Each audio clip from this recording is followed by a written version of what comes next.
자, 오늘은 이제 제5단계의 믿음입니다. 믿음. 서양의 격언에 이런 말이 있습니다. 참호 속에는 무신론자가 단 한 사람도 없다. 이런 말이 있습니다. 자, 인생의 위기가 닥치면, 죽음이 임박하게 되면 누구나 다 하나님을 찾고 그분의 도우심을 구한다는 뜻입니다.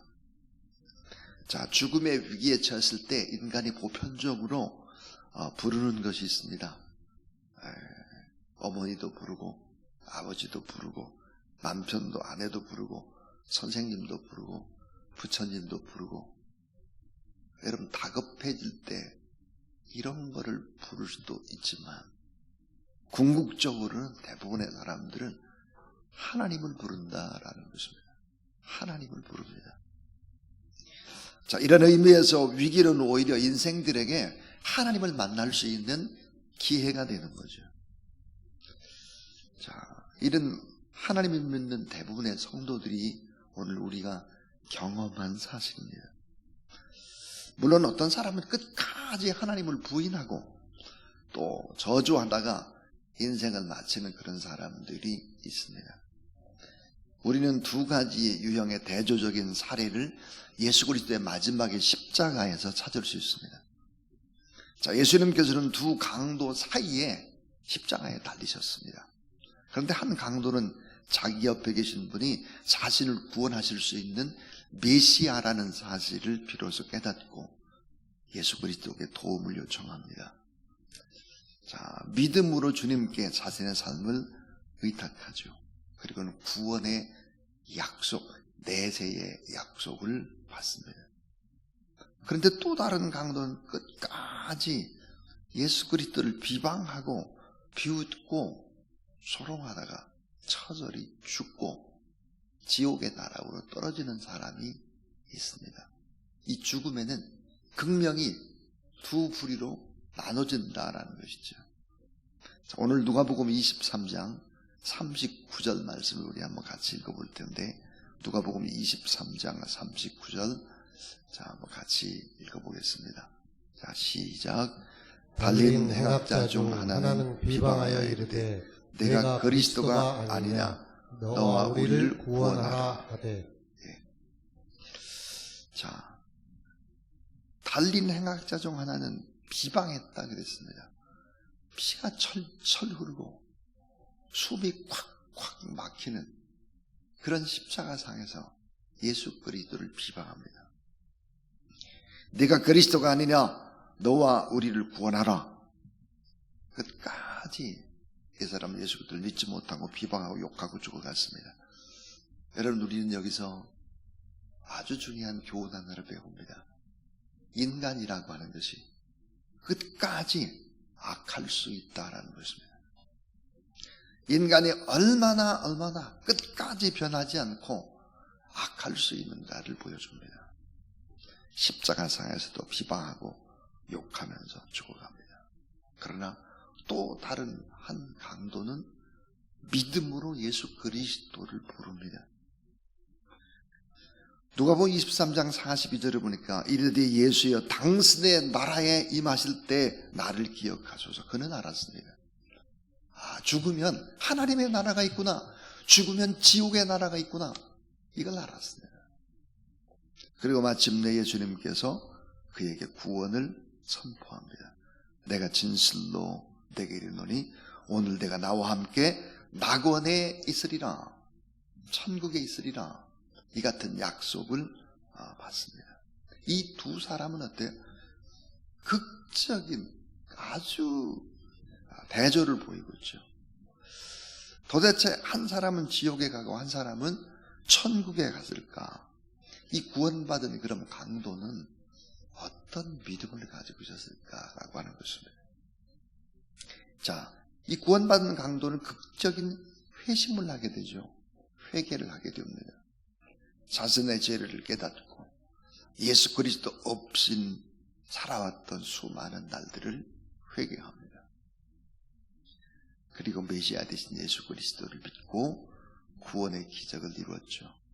인류 역사상 가장 드라마틱한 영혼의 구원 사건을 통해서 이 구원의 조건, 그 결과는 뭘까?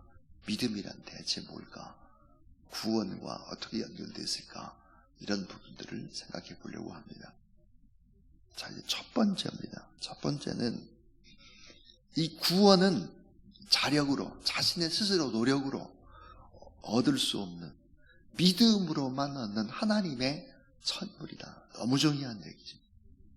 이 구원은 자력으로 얻을 수 없는, 믿음으로만 얻는 하나님의 선물입니다. 한 단어 한 단어가 다 귀중합니다. 자, 오늘 우리가 조금 전에 읽었던 에베소 2장 8절 말씀에 의하면 우리의 구원과 관련돼서 대단히 중요한 말을 합니다. 그것은 구원은 하나님의 선물이다 그랬습니다. 구원은 하나님의 선물이다. 특별히 덧붙이는 말이 있죠. 너희에게 난 것이 아니요. 너희에게 난 것이, 네 행위로 구원을 얻는 것이 아니다 그 말이에요. 특별히 9절은 또 그렇게 얘기를 하죠. 행위에서 난 것도 아니다. 너희에게서 난 것도 아니다. 하나님의 선물이다 그랬습니다. 자, 아무리 귀한 것이라도 이 세상에 없는 선물은 선물이라고 말할 수 없을 것입니다. 자, 근데 구원은 이 세상 어디 가서도 구할 수 없고 사람들이 만들어낼 수도 없는 하나님의 선물이다 그렇게 얘기하고 있습니다.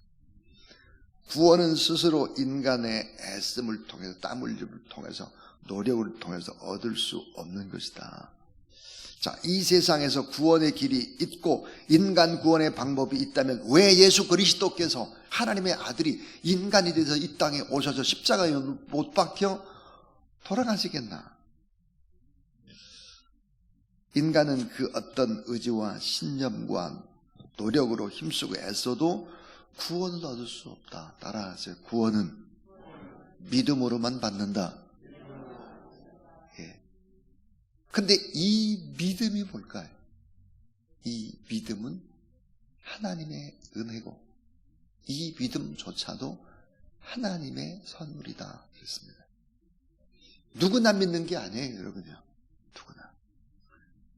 예정 선택되고 하나님 앞에 부르심을 받은 사람들, 그리고 중생을 깨닫고 내가 하나님 앞에 죄인이구나 이걸 깨닫는 사람들, 이런 사람들만 얻는 거죠.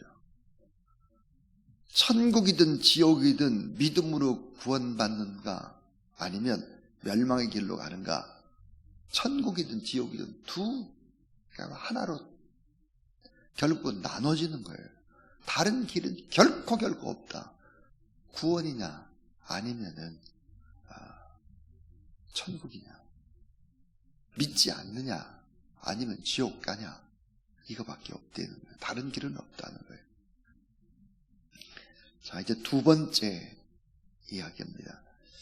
인간의 선행으로는 구원을 받을 수 없고 오직 믿음으로만 받는다. 자, 인간의 선행. 어떤 사람은 선한 일을 많이 쌓고 덕을 많이 쌓고 공덕을 많이 쌓으면 구원을 받겠지. 이게 말이 안 되죠. 이게 성경이 아니에요. 우리 꼭 기억을 해야 합니다. 많은 사람들이 우리 교회를 보고 예수 그리스도를 믿는 사람들을 윤리와 도덕으로만 판단합니다. 여러분, 윤리와 도덕이라는 것은 그 기준이 다를 수 있습니다. 윤리와 도덕 물론 너무 중요하죠. 그러나 그것을 뛰어넘고 초월하는 것을 신앙에서 알아야 하는 거죠. 저에게 이렇게 얘기한 분이 있습니다. 목사님, 교회에 다니면서도 믿는 사람 가운데 엉망진창으로 사는 사람들이 너무너무 많아요. 반면에 교회에 다니지 않지만 착한 사람들이 많아요. 근데 교회에 다닌다는 이유만으로 삶의 엉망인 사람을 구원해주고 착한 사람이고 선한 사람인데 믿음이 없다고 하는 이유로 구원해주지 않는다면 하나님은 공평한 분이 아니잖아요. 나는 그렇게 차별을 두는 비공평의 하나님 믿지 않아요. 믿고 싶지 않아요. 자, 이렇게 얘기하는 사람들이 있습니다. 뭐 주여 주여만 하고 뭐 교회 나온다고 그래가지고 행동은 엉망인데, 그런 사람은 구원받고 세상에서 정말 선한 일도 많이 하고 착한 일도 많이 하는데 그 사람은 지옥 간다면 하나님은 공평한 하나님이 아니다는 거예요. 그래서 저는 그렇게 불공평한 하나님이라면 믿고 싶지 않습니다. 이런 얘기를 많이 하죠. 자, 성경은 우리 모두가 죄인이기 때문에 선한 행위가 아니라 믿음으로 구원을 얻게 된다고 분명히 말을 해줍니다. 우리가 하나님 앞에서 의롭다 하심 칭의를 받는 것은 우리의 선행이 아니라 믿음 때문이다. 이렇게 이제 성경이 못을 받고 있습니다.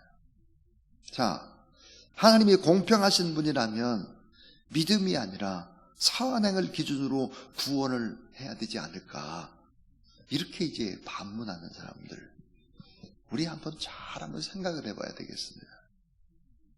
하나님께서 정말 선한 사람을 기준으로 해서 구원하기로 작정을 했다면 얼마나 착해야 될까요? 얼마나 착해야 구원의 합격점에 올라서고, 또 얼마나 악해야 불합격, 이 기준이 뭘까? 기준점이 뭘까 하는 거예요. 사랑하는 여러분, 우리가 착하다고 인정하는 사람은 상대적으로 좀 더 나은 사람일 뿐이죠. 하나님 앞에서 절대적으로 선한 사람은 존재하지 않습니다. 우리 모두 다 아담의 후예이기 때문이죠. 그렇게 선하게, 그렇게 의롭게 살았다고, 구약 성경을 다 지키면서, 십계명을 다 지키면서 살았다고 떵떵거렸던 바리새인 중에 바리새인, 최고의 학자, 최고의 철학자 사도 바울은 이렇게 자신의 삶을 고백하고 있습니다. 로마서 7장 24절 말씀인데요. 자, 로마서 7장 24절 한번 같이 읽어보겠습니다. 자, 시작. 오라, 나는 곤고한 사람이로다. 이 사망의 몸에서 누가 나를 건져내랴. 오라, 나는 곤고한 사람이로다. 이 사망의 몸에서 누가 나를 건져내랴 그랬습니다. 자, 자기 자신의 모습 속에서 진실한 자아를 발견하는 것입니다.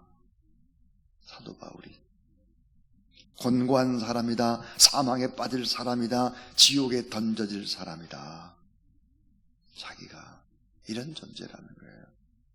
하나님을 믿으면 내가 이런 존재라는 것을 발견하기 시작을 합니다. 자, 로마서 5장 6절에 보니까 우리가 아직 연약할 때 그랬습니다. 아직 연약한 존재일 때. 로마서 5장 8절 우리가 아직 죄인 되었을 때. 로마서 5장 10절에 우리가 원수 되었을 때 그랬습니다. 연약하고 죄인이고 원수다 하는 거예요. 예수 그리스도를 믿기 이전에 우리 인생이 다 연약하고 죄인이고 원수 되었을 때 예수 그리스도를 믿게 됐다 그 말이에요. 자, 대부분의 선하다고 여겨지는 사람들의 특징, 대부분의 선해요. 저 사람은 참 다른 사람한테 또 많이 베풀고 나누고 참 마음도 따뜻하고, 자, 이런 사람들이라고 여겨지는 사람들, 대체로 어떤 사람일까요? 대체로 부모님 잘 만나서 좋은 환경에서 자라는 사람들입니다. 반면에 성격이 좋지 않은 사람들은 대체로 험악한 환경에서 자라는 사람들이 많죠. 물론 모든 것을 환경의 탓으로 돌리는 것은 잘못된 것이지만, 그러나 환경을 무시할 수 없습니다. 왜? 인격이라는 것은 환경과 동떨어질 수가 없죠. 아주 중요한 얘기인데, 우리 모두 다 인생의 출발점이 너무 다르다는 것입니다. 인생의 출발점이 너무 달라도 너무 달라요. 자, 여러분, 서로의 출발점이 다른데 선행의 기준으로 구원을 준다면 그것은 더 불공평한 처사일 것입니다. 인간은 모두 다 아담으로부터 물려받은 죄성이 다 있음을 주님은 아십니다. 내 피 속에 잘못된 유전자가 잠복되어 있다는 것도 우리 주님은 다 아십니다. 그러므로 하나님은 모든 사람에게 구원의 길, 구원의 기회를 주기 위해서 믿음의 길을 제시하시는 것입니다.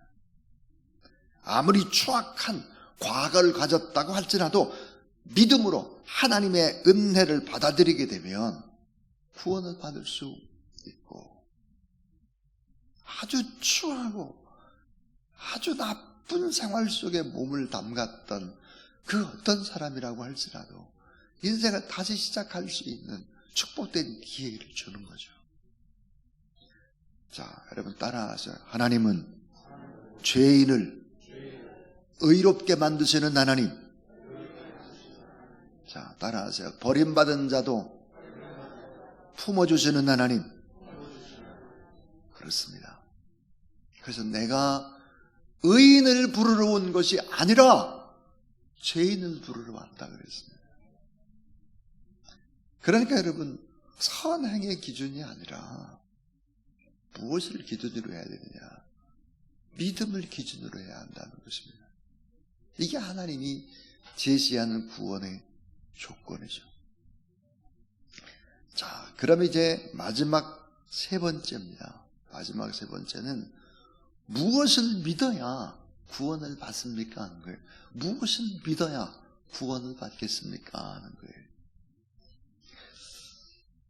자, 에베소 2장 5절 6절에 보면은 예수 그리스도를 만나기 이전에, 구원받기 이전이죠. 구원받기 이전에 우리의 상태, 나의 상태를 세 가지로 설명을 합니다. 그게 뭐니까? 상태 하나가 뭐냐면 허물과 죄로 죽었다는 거예요. 예수 그리스도를 믿기 이전에는 허물과 죄로 죽었대. 허물과 죄로 죽었던 너희를 그랬습니다. 우리는 영적으로 뭐야? 죽은 상태라는 거예요. 영적으로 죽은 상태. 또 하나는 우리는 세상 풍속을 쫓고 세상을 좋아했던, 그래서 결국은 영적으로 하나님과 원수 관계였다는 거예요. 자, 영적으로 죽었고 영적으로 하나님과 원수였다. 그리고 또 하나는 육체의 욕심을 따라 살았다. 이 세상 욕심을 따라서 한 거예요. 자, 허물과 죄로 영적으로 죽었죠. 하나님과의 관계는 원수죠. 그리고 육체적으로는 욕심을 따르는 거예요. 세상을 따르는 것입니다. 세상과 마귀와 육체를 따르는 그런 사람이었다. 그런데 예수 그리스도를, 예수님을 구주로, 하나님의 아들로 믿게 되면 구원함을 받게 된다는 것이죠. 우리 마태복음 16장 16절 말씀, 마태복음 16장 16절 말씀 한번 같이 읽어볼까요? 자, 시작. 주는 그리스도시요 살아계신 하나님의 살아계신 하나님의 아들이다. 예. 자, 주는 그리스도시다. 그리고 살아계신 하나님의 아들이다. 그랬습니다. 주는 그리스도다. 여러분, 그리스도. 자, 예수님이 그리스도라는 것을 믿어야 돼요. 핵심이. 메시아인 걸 믿어야 돼요. 그리고 그분은 하나님의 아들이다. 이걸 믿어야 되죠. 자, 여러분, 예수, 그리스도 뜻이 뭘까? 예수는요, 그냥 이름이에요. 자, 여러분, 예를 들면 제가 이름이 김자 만자가 있잖아요. 김만배 이렇듯이 예수는 그냥 이름이에요. 그럼 그리스도는 뭘까? 하는 일이에요. 직명이죠. 김만배와 김만배 목사는 다르잖아요. 대통령 누구누구와 대통령 이름을 뺀 누구와는 다르죠. 자, 예수라는 이름의 뜻이 무엇입니까? 죄에서 구원할 자라는 뜻이에요. 그럼 죄에서 구원할 자의 이 일을 그리스도가 증명이기 때문에 그리스도가 하는 거예요. 자, 여러분, 그리스도는 누굴까요? 왕 중의 왕이죠. 왕 중의 왕. 세 가지예요. 그리스도, 이 구약 성경에 보면 이 그리스도라는 말은 메시아라는 말이고, 메시아라는 말은 기름 부어 세우다인데, 구약 성경에 보면 세 사람을 세울 때 기름을 붓죠. 누굴까요? 하나는 왕이에요. 왕 중에 왕을 세울 때 기름을 붓습니다. 또 하나 선지자죠. 선지자를 세울 때 선지자가 누굴까요? 하나님으로부터 말씀을 받아가지고 그 말씀을 증거하는 사람. 예수님 누굴까요? 말씀이 육신이 돼서 우리 가운데 오신 성육신하신 분이시죠. 또 하나 기름을 부을 때 언제 부었을까? 대제사장을 임명할 때입니다. 대제사장. 여러분, 제사장이 하는 일이 뭡니까? 사람과 하나님과의 관계, 이 관계를 중보하면서 제사를 드리고 그렇게 하는 사람이 바로 중보자예요.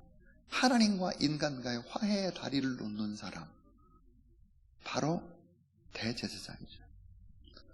예수 그리스도, 예수와 그리스도는 다른 거예요. 여러분, 신앙생활을 하면서도 참 많은 분들이 제대로 구원의 이 도리를 제대로 배우지 않아가지고 뭐가 뭔지 모르고 그냥 신앙생활하는 분들이 참 많죠. 그래서 여러분, 무엇을 믿어야 구원을 받는가? 그것은 바로 내 인생의 주인이 예수님이고, 그분은 그리스도고, 그분은 하나님이시다. 하나님의 아들, 하나님.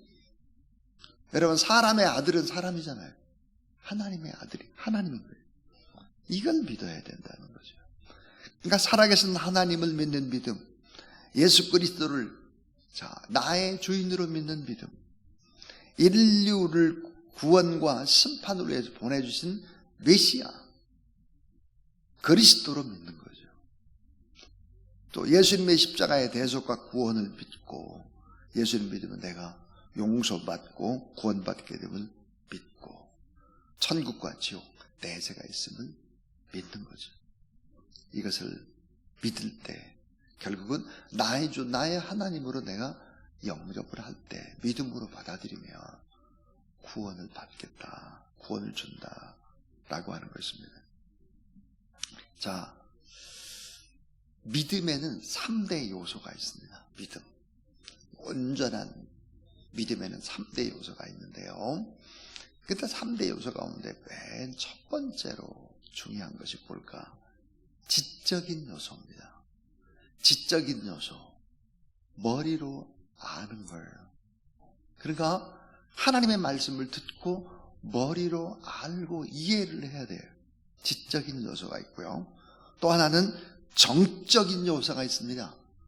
머리로 들었더니 가슴으로 뜨거워지기 시작하고 나도 모르게 눈물이 나오기도 하고 감동이 되기도 하고, 이런 마음, 감정적인 느낌, 이 정적인 요소인데요. 또 하나는 의지적인 요소입니다. 자, 지적인 요소, 정적인 요소, 나머지 이제 나중에 점점 좀 바뀌어가는 것이 의지적인 요소인데, 그게 뭘까? 신뢰하고 결단하는 거예요. 내가 이렇게 살아야지 결심하는 거예요. 이게 이제 온전한 믿음이죠. 그런데 여러분, 참 중요한 것 가운데 하나가 뭐냐면, 맨 먼저 지적으로 받아들이는 거예요. 자, 예수 그리스도께서 말씀하셨고 하나님이 이렇게 말씀하셨으니까 내가 그것을 지적으로 먼저 믿고 받아들이는 거예요. 그러다 보면 나중에 시간이 지나면 감정적으로 뜨거워지고 이런 것들은 나중에 또 올 수도 있죠. 그리고 또 나중에 내가 이렇게 살아야 되겠구나, 이렇게 결단을 하게 되는 것입니다. 사랑하는 여러분, 믿음은 말씀을 귀로 듣는 거예요. 듣다 보니까 마음으로 자꾸 있대요. 믿어져요. 그리고는 입으로 시인을 해야 하는 것입니다. 예수 그리스도를 구원자를 우리가 믿게 되면 어떻게 될까? 우리가 구원받으면 어떻게 될까요? 이런 놀라운 일들이 우리 안에 일어납니다. 4가지 일이 일어나는데요. 결론입니다. 잘 한번 생각해 보세요. 우리가 구원받게 되고 변화를 받게 되면 기적이 우리 안에 일어나는데, 예수님이 하셨던 사역을, 예수님이 하셨던 일을 우리가 할 수 있게 됩니다. 구원받으면 이제 첫 번째가 뭘까? 의인이 됩니다. 의인. 여러분, 구원받으면 의인이 되는데 하나님과의 관계가 뭐야? 회복이 되는 거예요. 우리 구원받으면 어떻게 될까요? 하나님의 의가 우리 안에 들어와요. 하나님의 의가 우리 안으로 들어와요. 오늘 저녁에 배우게 될 건데, 우리가 그래서 의인이 됩니다.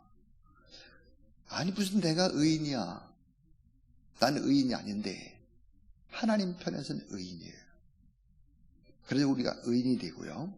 두 번째는 화해하게 돼요. 화해. 하나님과의 관계가 어때요? 회복이 되죠. 화해자가 됩니다. 예수 그리스도를 믿는 사람들은 어떤 사람들일까요? 화해자가 되죠. 화해. 하나님과의 관계가 회복이 되기 때문에 결국은 우리도 많은 사람들을 평화하게 하는 그런 도구가 되는 것입니다. 우리가. 그 다음 세 번째는 우리가 하나님의 자녀가 됩니다. 이게 놀라운 일들이죠. 하나님과의 가족 관계가 형성이 되는 거예요. 따라하세요. 구원은 아버지가 바뀌는 것이다. 진정한 아버지가 바뀌는 거예요. 이게 구원입니다. 진정한 아버지는 나를 낳은 육신의 아버지, 그분도 하나님이 보내신 진정한 아버지는 하나님 아버지다. 구원이 뭘까? 아버지가 바뀐 거예요. 아버지가. 그래서 우리가 하나님의 자녀가 돼요. 아빠, 아버지라고 부르게 된다고요. 얼마나 엄청난 일입니까? 또 하나, 우리가 구원받게 되면 바뀌는 놀라운 일들이 있죠. 새로운 피조물이 됩니다. 새로운 피조물. 누구든지 그리스도 안에 있으면 새로운 피조물이라. 이전 것은 지나갔으니 보라 새 것이 되었도다. 새로운 피조물. 영어로 보니까 new 그래서 new, 새로운 new creation. 새로운 피조물이다. 뭐예요? 다시 사는 창조물이다 그 말이에요. 아담이 잃어버린 뭐예요? 하나님의 형상을 우리가 회복해가는 거예요. 새 피조물이 되는 것입니다. 그래서 여러분, 예수 그리스도를 믿게 되면 점점 신앙생활을 잘하게 되면 예수 그리스도의 향기가 풍겨납니다. 하나님의 아름다운 형상. 여러분, 하나님의 형상의 대표적인 게 뭐죠? 사랑입니다. 사랑의 모습이 보여요. 하나님의 형상의 대표적인 것이 무엇입니까? 바로 정의입니다. 바르게 살아가요. 바르게. 하나님의 형상의 대표적인 것이 무엇입니까? 책임이에요. 책임. 자기 책임을 다해요. 그리고 하나님의 형상의 대표적인 게 뭐죠? 거룩함이에요. 거룩함. 이렇게 점점 회복되어 가는 거죠. 새로운 피조물입니다. 우리가 예수 그리스도를 믿고 구원을 받게 되면 의인이 되고, 의인이 되기 때문에 기도하면 응답이 되는 것이고, 내가 하나님의 자녀이기 때문에, 권세가 있기 때문에 우리가 기도하면 하늘에서 공권력이 발동이 되는 것이죠. 이 사실을 믿는 사람들은 하나님 앞에 새벽을 깨우고 뜨겁게 간절히 기도하고 어떤 어려움이 있어도 낙심하지 않고 하나님을 부르고 붙잡고 믿음으로 나갈 수 있는 그건 선택받은 하나님의 종들이죠. 자, 우리를 대표해서 십자가에서 우리 주님이 돌아가시고 또 부활하신 예수 그리스도를 믿게 되면 우리가 무엇을 얻게 될까요? 천국을 통째로 얻게 됩니다. 천국을 유산으로 받게 돼요. 그리고 또 하나, 하나님이 우리에게 주신 축복이 있죠. 따라하세요. 천국 가는 그날까지 동행해 주십니다. 그렇습니다. 주님이 우리와 함께 하신다 하는 거죠. 자, 구원은 나의 자력으로, 노력으로 얻을 수 있는 것이 결코 아니다. 구원은 선행으로 구원받는 것이 아니다. 오직 믿음으로 받는다. 무엇을 믿어야 구원받느냐? 예수님을 그리스도로 믿어야 구원받는다. 자, 사도행전 16장 31절 말씀, 맨 마지막 말씀 우리 한번 같이 읽겠습니다. 자, 시작. 이르되 주 예수를 믿으라. 그리하면 너와 내 집이 구원을 받으리라 하고. 아멘. 자, 우리 이 말씀을 생각하면서 286장 찬송 하나님 앞에 드리겠습니다.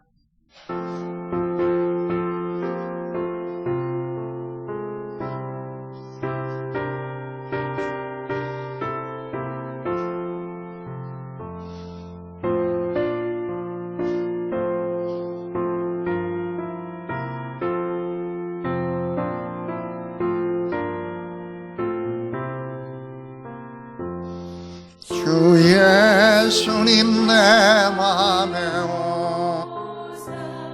날 붙들어 주시고 내 맘에 새 힘을 주사 늘 기쁘게 하소서. 사랑의 주 내 맘속에 차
이제는 우리의 모든 죄를 다 사해 주시고 우리의 상한 마음을 또 고쳐주시는 구주 예수 그리스도의 무한하신 은혜와 우리 하나님 아버지의 놀라우신 사랑하심과 오늘 또 힘주시고 또 믿음으로 전진하게 하시는 성령 하나님의 거룩한 역사하심이 오늘도 하나님 앞에 나와서 믿음이 무엇인지를 다시 점검하고 믿음의 거룩한 길을 또 걸어가기를 원하는 귀한 종들 머리 위에 또 2025년도 새롭게 시작한 모든 날들 위해 가장 최고의 축복의 하나가 되기를 간절히 축원하옵나이다.